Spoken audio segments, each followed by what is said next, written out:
Hello and welcome to Oh the Horror, where we all go a little mad sometimes. I'm Jack Ellis, And I'm Matt Ellis. and today, in honor of May the 4th be with you, which was a while ago, we are deciding to review the horror sci-fi classic Alien. This movie was released in 1979, just after Star Wars, and it was directed by the famed Ridley Scott and starring Sigourney Weaver. So that's about it. I will go ahead and start the narration. So, the commercial space tug Nostromo is returning to Earth with a 7-member crew in stasis. Captain Dallas, Executive Officer Kane, Warrant Officer Ripley, Navigator Lambert, Science Officer Ash, and Engineers Parker and Brett. Detecting a transmission from a nearby room, the ship's computer, Mother, awakens the crew. Per company policy requiring any potential distress signal be investigated, they land on the moon despite Parker's protests, sustaining damage from its atmosphere and rocky landscape. The engineers stay on board for repairs while Dallas, Kane, and Lambert investigate the terrain. They discover the signal originates from a derelict alien ship and enter, losing contact with the Nostromo. Ridley deciphers part of the transmission, determining it as a warning, but cannot rely on the information to those on the derelict ship. What'd you think of the opening? The opening I thought was pretty nice. I didn't really have any complaints about it. The one thing though that was made really apparent in the opening that was kind of something that was a bit of a hole in the movie, it was that it's set in the future, 2037, but the technology, the computers, they look like they did back in the 70s. So you would kind of expect something more advanced on, a spaceship at that time. It's like, so, but I mean, other than that, the opening was fine in my opinion. Yeah, I like the sort of ominousness it had, judging by, how they're being warned about this, and they're landing on a, moon with a ship that's been downed, and I think that's an excellent way to build, suspense. Is it like our moon they land on, or just a moon? I think it's a moon. I don't know if it's our moon. Okay. Meanwhile, Kane discovers a chamber containing hundreds of large egg-like objects. When he touches one, the creature springs out, penetrates his helmet, and attaches itself to his face, what's known as the facehugger. Dallas and Lambert carry the unconscious Kate back to the Nostromo.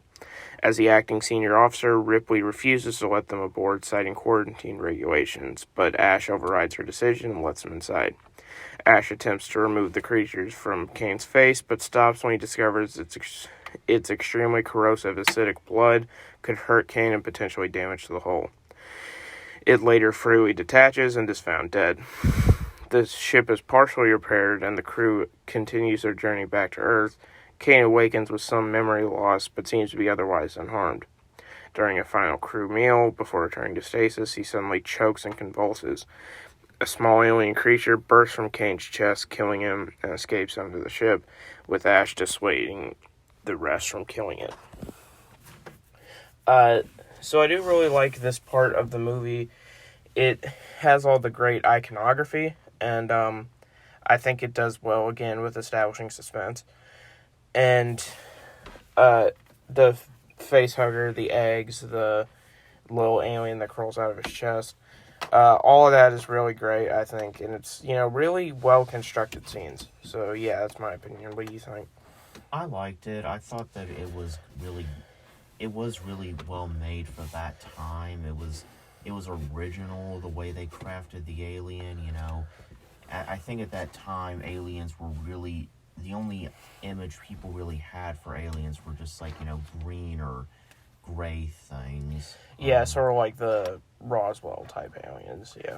Right, and so, I actually just found this out yesterday. Apparently, when they made Alien, they actually did a test run because they didn't know it would work by having about 100 random people come see it in a theater before it was ever released to the public, and a good deal of them actually threw up during this scene where it showed the egg hatching and the alien actually coming out, and that was actually what made them think this actually might work. Yeah. Like this, it's like them throwing up. It didn't make them think, okay, maybe this goes too far. They thought, no, this actually means it might be profitable. Yeah, and it's easy for a younger person to watch a movie like this and think, I don't see what all this fuss is about. But with historical context, you got to remember, like, the most graphic thing coming out in those days was Halloween. So, like, maybe the, sight of an alien literally crawling out of a person's chest may not seem that bad by today's standards, but it was freaky shit back then. But yeah, so anyway, after ejecting Kane's body out of the airlock, the crew attempts to locate the creature with tracking devices and captures it with nets, electric pods, and flamethrowers. Brett follows the crew's cat, Jones, into a landing leg compartment where the now fully grown alien attacks Brett and disappears with his body. After a heated discussion, the crew decides the creature must be in the air ducts. Dallas enters the ducts, intending to force the monster into an airlock, but it ambushes and seemingly kills him. Lambert, realizing the alien intends to kill the crew one by one, implores the others to abandon the ship and escape in its small shuttle, but Ripley, now in command, explains it will not support 4 people and insists continuing Dallas's plan of flushing out the alien. So, yeah, this is when the tension sort of ramps up as, they're all now being hunted and, they're trying to figure out what to do in an emergency situation. So, honestly, yeah, I don't have a lot to say on this part, but I do really like the scene. I kind of feel the same way. So yeah, I mean, people are just getting hysterical at that point. The big guy, I forget his name. He's just like pissed and ready to kill this thing. Yeah. And then the one lady is just like, she's like panicking, not knowing what to do. So yeah, shit's getting real at this point. Yeah. And accessing Mother, Ripley discovers the company has secretly ordered Ash to return the alien, with the crew considered expendable. She confronts Ash, who tries to choke her to death. Parker intervenes and clubs Ash, knocking his head loose and revealing him as an android. He, Ripley, and Lambert reactivate Ash's head as they learn he was assigned to ensure the creature's survival. He expresses admiration for the creature's psychology, unhindered by the conscience of morality, and taunts them about their chances of survival. Ripley cuts off power, and Parker incinerates him. This might get me into some trouble. I don't get the android twist.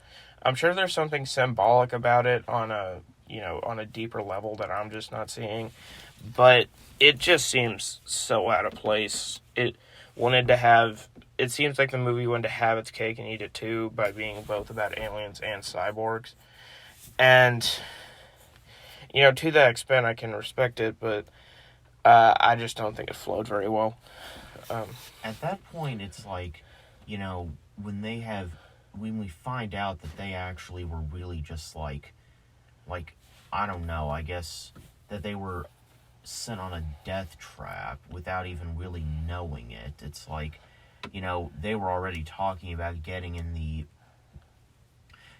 escape pod and just blowing the ship up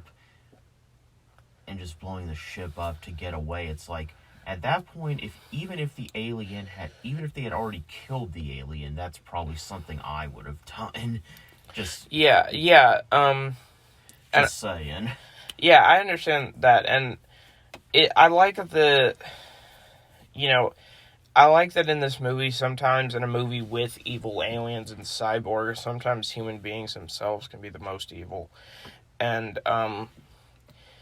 and the ways of trying to understand an alien who only really lives on instinct, and not, actual thinking strategies is kind of, cool as to how science tries to read into things that, probably don't need to be. But, yeah, other than that, I really enjoy this section of the movie, besides the cyborg thing. Um, the remaining crew decides... Hold on. The remaining crew decides to self-destruct the Nostromo and escape in the shuttle. However, Parker and Lambert are ambushed and killed by the creature while gathering life support supplies. Ripley initiates a self-destruct sequence, but she finds the alien blocking her path to the shuttle. She retreats and attempts unsuccessfully to abort the self-destruct. With no further option, she flees the shuttle carrying Jones and narrowly escapes as the Nostromo explodes.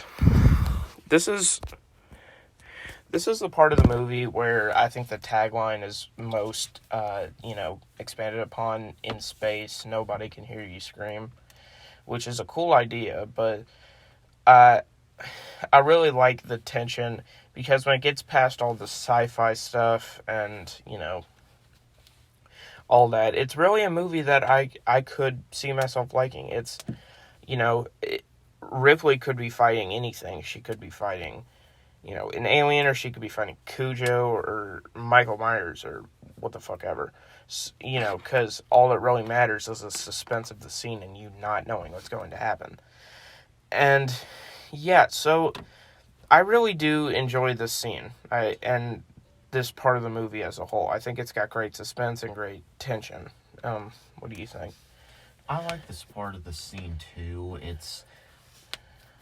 It really does. It kind of makes me think, what was the best move at that point, either to fight the alien and try to get in the escape pod, or to just run back and try to disarm the self-destruct. It's like, that's maybe another question we could ask the audience what they would do, and they can leave it in the comments. I personally don't know what I would have done. It seems like either one would be fairly reasonable, but yeah, this is one of those movies that, like, it asks the audience, what would you do in this situation? Where would you go? What would your actions be? And I think that's kind of one of my favorite types of movies. Yeah. So yeah, that's just kind of my take on this part. Yeah. So, as we reach the denouement, as Ripley prepares for stasis, she discovers that the alien is on board, having wedged itself into a narrow space. She dons a spaceship and uses gas to flush the creature out. It approaches Ripley, but before it can attack, she opens the airlock door, almost blasting it into space. However, it hangs on, gripping the frame. Ripley shoots it with the grappling hook, and the gun catches the airlock door closed, tethering the alien to the shuttle. It pulls itself into the engine exhaust, but Ripley fires the engine, blasting it away into deep space. After recording her final log entry, she places Jones and herself into stasis for the trip back to Earth. On this part, I don't know. I don't know how I feel about movies that feel like they reach their natural conclusion and then, like, have another tacked on fight scene. That's not really my thing, but I honestly think it handles it alright, because unlike a human killer, we don't know how this alien operates or how it can or can't survive. So any explanation as to how could it survive doesn't necessarily not make sense, because, again, we don't know, and humans fear the unknown. But the fight scene is, it's the perfect amount of time, I think, and it doesn't go on for too long. And after the great denouement of her just, going into stasis and recording her final log entry, I think this just movie has a good ending. And, yeah, and honestly, I can see why it's a sci-fi classic. What do you have to say about the ending? The ending I thought was pretty good. I liked how, it didn't really end. Well, it kind of ended on a cliffhanger because, they said earlier that even using the escape pod when they were still that far away from Earth was a bit of a gamble, but, so as to what's really going to happen, like if she's going to make it to Earth or if someone's going to have to pick her up somewhere, and then someone from the company at least, and then they're going to have a hell of a lot of explaining to do. Yeah, yeah. But, yeah, I like the ending. I think it did a good job at just, having a good plot twist at the end where the alien made it onto the thing, but also she did end up successfully getting rid of it, so that's just sort of my take. Yeah. Well, anyway, as for the ending, I think this was a great movie. Sorry if this review was a little shorter than our others, but yeah, I could see why it's earned its place as a sci-fi classic, and Ridley Scott is a great director, and I can see why he got so famous. And yeah, this movie is just a really good starter sci-fi movie. What do you say? Yeah, I think it was a really good movie too. It was original in the way it portrayed the creatures. It was and the acting was pretty great. Yeah, so I liked it. All right. Well, I would probably give this movie a 9 out of 10. I'd give it a 9 out of 10 too. Well, everyone, this has been Oh the Horror. I am Jack Ellis. And I'm Matt Ellis. This has been Oh the Horror. We'll see you next time. Thanks for listening.